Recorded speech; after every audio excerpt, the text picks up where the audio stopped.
Lord of the Flies is a famous novel written by William Golding, a British writer who lived through World War II.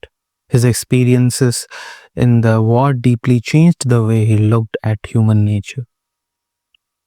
He realized that humans are capable of great violence when rules in society collapse. Golding worked as a teacher and spent years observing how children behave, and this also influenced his ideas.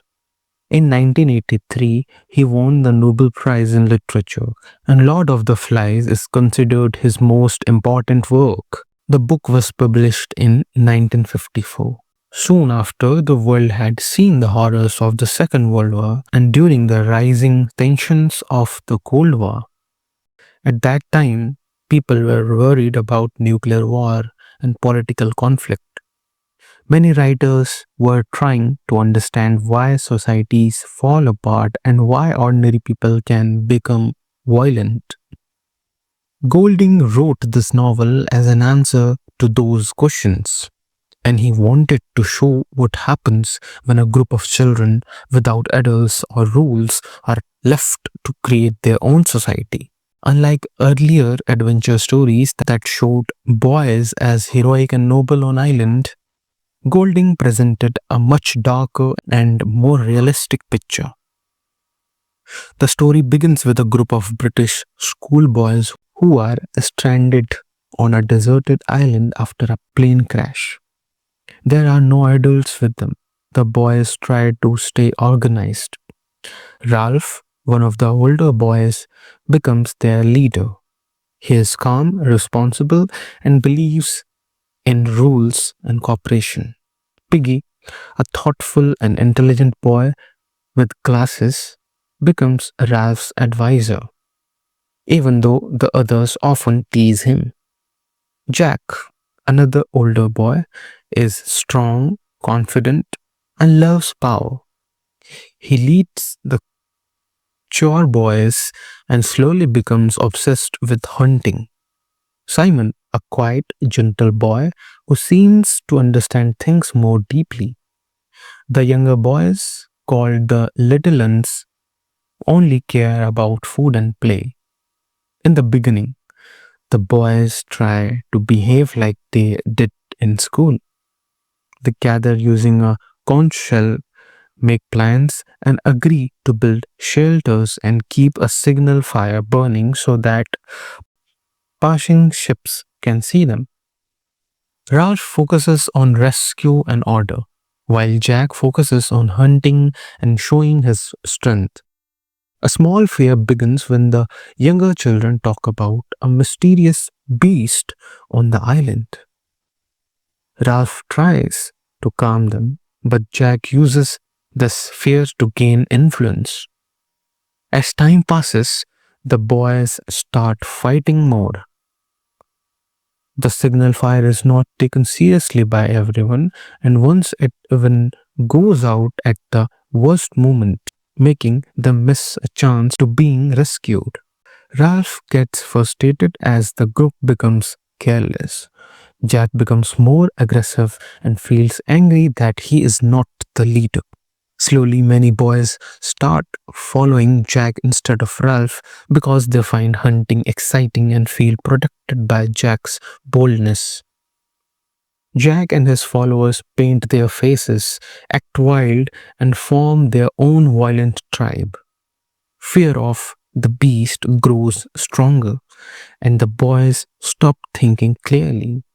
They focus more on emotions than reason. Jack uses fear to control his tribe and becomes more violent. Ralph's group becomes smaller and weaker.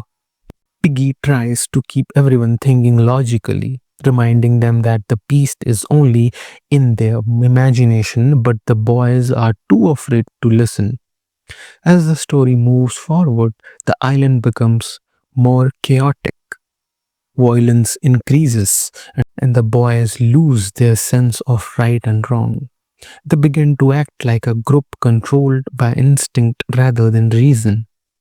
Important events take place that change the fate of all boys and show how deeply they have fallen into savagery. Ralph's leadership breaks down completely, and Jack becomes a dictator whose tribe obeys him without question. The story reaches its most intense point when Ralph is alone and being hunted by Jack's tribe. The boys are ready to destroy him because they now see violence as normal.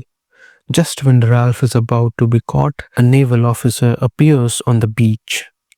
The boys suddenly realize what they have become. The officer is shocked to see well groomed British schoolboys turned into wild, painted, violent children. Ralph cries, not just from relief, but from understanding the darkness that exists inside all humans.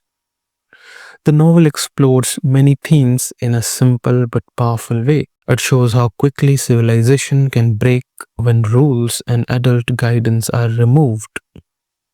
It also shows that the real danger is not an external monster or beast, but the human capacity for fear, cruelty, and power seeking. Golding suggests that societies do not collapse because of outside threats, but because of the inner weaknesses within people. The boys lose their innocence as they give in to fear and violence. Leadership, power, and group behavior also play important roles, showing how people can be controlled through fear and how easily they follow strong figures even when they are wrong. After the novel ends, we can understand the characters more clearly. R- Ralph learns how fragile civilization truly is. Piggy represents reason and science, and his death symbolizes the loss of logic. Jack shows how power can change a person completely, turning leadership into cruelty. Simon represents pure goodness, and his tragic fate shows how truth and innocence are often misunderstood or destroyed. Sam and Eric represent ordinary people who want to do the right thing but get pressured into following the strong group. Psychologically, the novel reflects different sides of the human mind.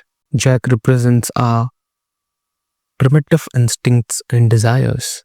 Piggy represents our moral values and logical thinking.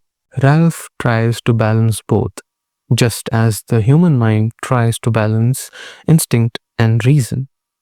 The boys create the idea of the beast because they are unable to face their own inner fears. Instead of understanding themselves, they project their fear onto something outside.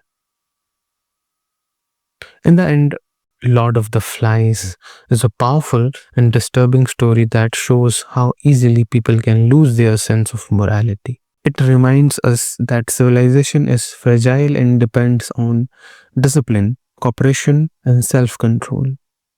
The novel warns that evil is not something outside. It lives inside people and can take control if fear, chaos, or power are allowed to grow unchecked. This is why the story continues to be read and discussed even today, as it speaks to the timeless truth about human nature.